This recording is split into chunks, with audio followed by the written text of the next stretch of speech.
Сәлем достар, қалайсыңдар? Бүгін менің каналымда DIY рубрикасы, және мен осындай фоамираның бір күшті гүлді көрсеткім келіп тұр. Өзім де жақында көрдім, білдім, жасап көрдім мұны. Тағы бір гүл бар, оны видеоның барысында көреміз. Ал енді кеттік.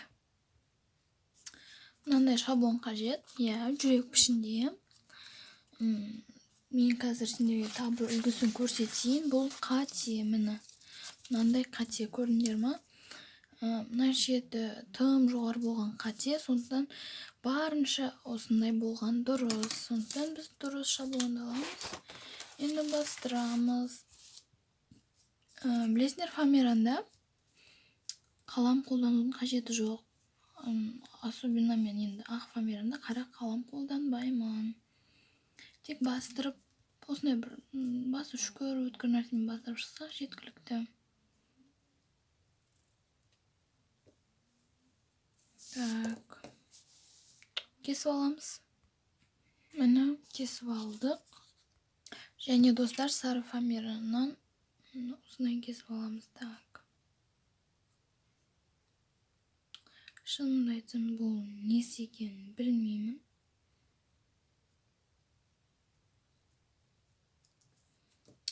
Ыстық желімді қыздыра беруге болады. Ыстық кілем қызды. Енді қарайық, қалай істейміз. Так, анық көрініп тұрса, сарысын жабыстырамыз. Ыстық кілемді осындай жек көремді. Міне енді өрмекшінің торы сияқты. Міне, так.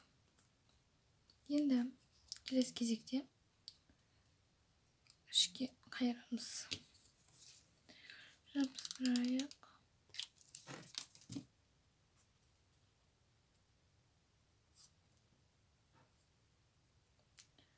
Қатты ішіне майыстыруын қажет жоқ, тек ұшын ғана басамыз. Міне ішіне осындай дөңгелектеу ішінде пайда болу керек. Енді екінші жағын клей көп жақпаймын, себебі сыртына шығып кетті мүмкін.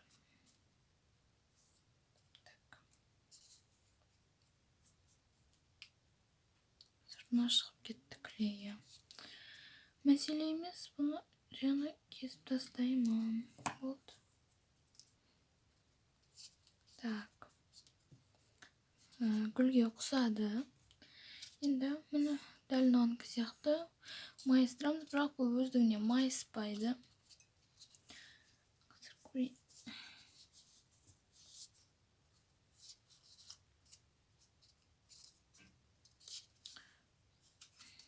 Қанша тырысқанда өзіңнен майыспайды.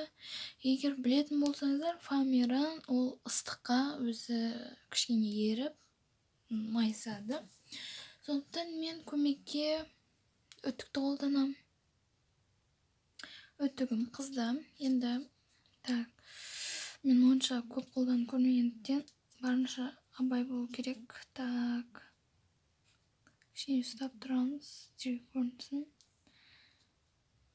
Майыстырамыз.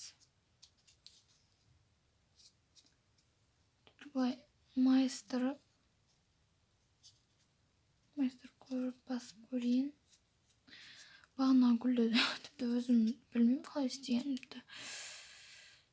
Өзім білмеймін дегенім қалай кетті.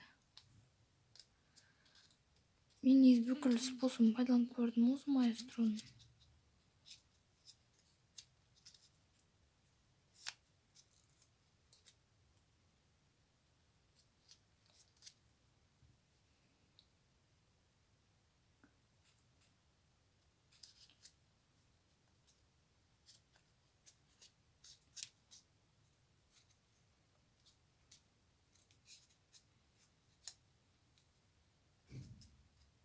Міне қалай? Қараңғы болып кетті. Өте әдемі болды. Тағы да бір рет кішкене басып ұстайық. О, нет. Әдемі тұр еді ғой. Құрттым, ба не істедім?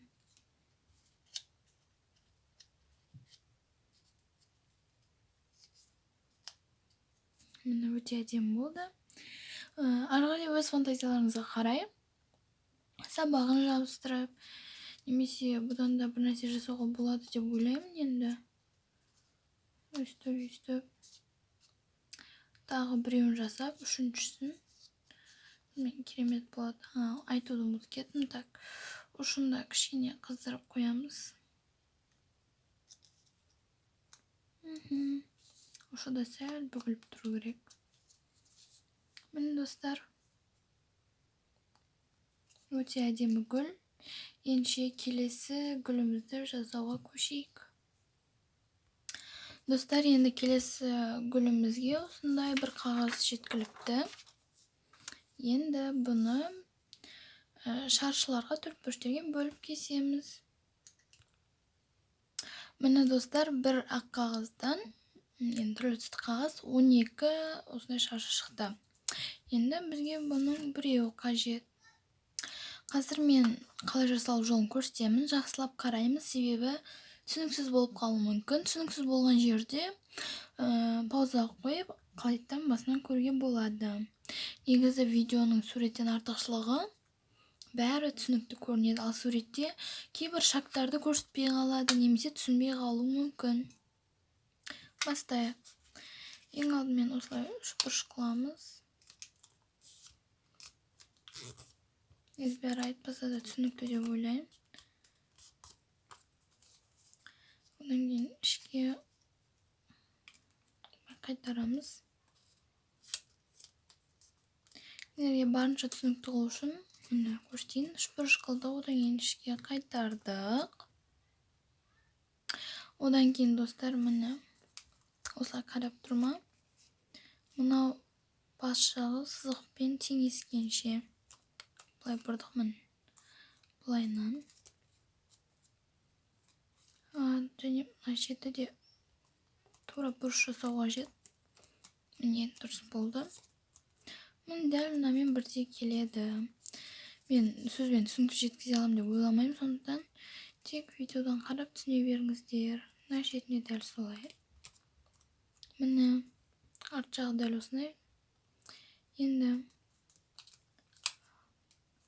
мынаны ашамыз. Міне арты былай. Тағы көрсетем. Басында міне былай жабылып тұрған. Ашамыз. Мына шетінен де дәл солай.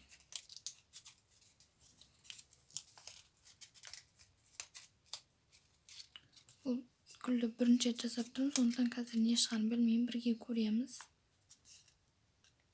Так, как всегда менің сол жағы не идеальный болады. Бір жерден қате кетпесе.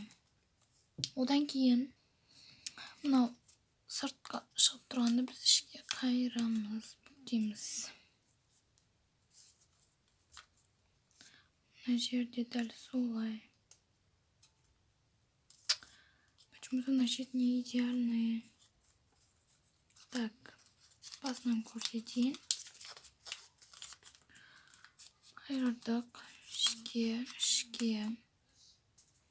Одан сыртқа. Мынауымызда сыртқа. Идеальный угол. Өте маңызды. Сыртқа. Бұл да тоже сыртқа. Енді ішке қайырамыз. Мынаны да. Бізде не идеальный енді. Одан кейін клейді жағамыз, сызықтан асып кетпейміз. Тек үшбұрыш соғын жағамызда екі қабырғасын қосамыз, екі стенасын.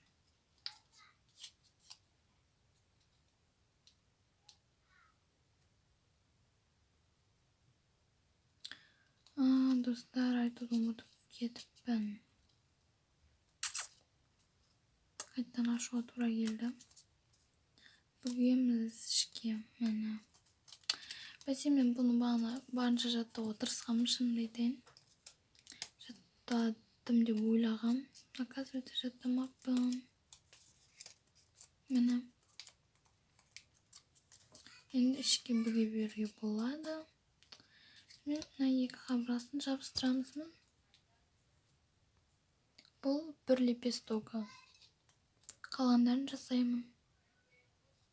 Достар, енді бір-біріне жабыстырып шығамыз. Міне достар, әрең жасадым дейінші. 8 күлте керек болды бізге. Бір-біріне жабыстырдым. Негізі 5 күлте керек па деп ойлаған ғой. Сөйтсем 8 күлте керек болды. Өте әдемі. Достар, осымен видеоны аяқтаймын. Астыға инста парақшамды тастап кетем. Осы гүлді жасап, мені отметь етіп историяға салсаңдар болады.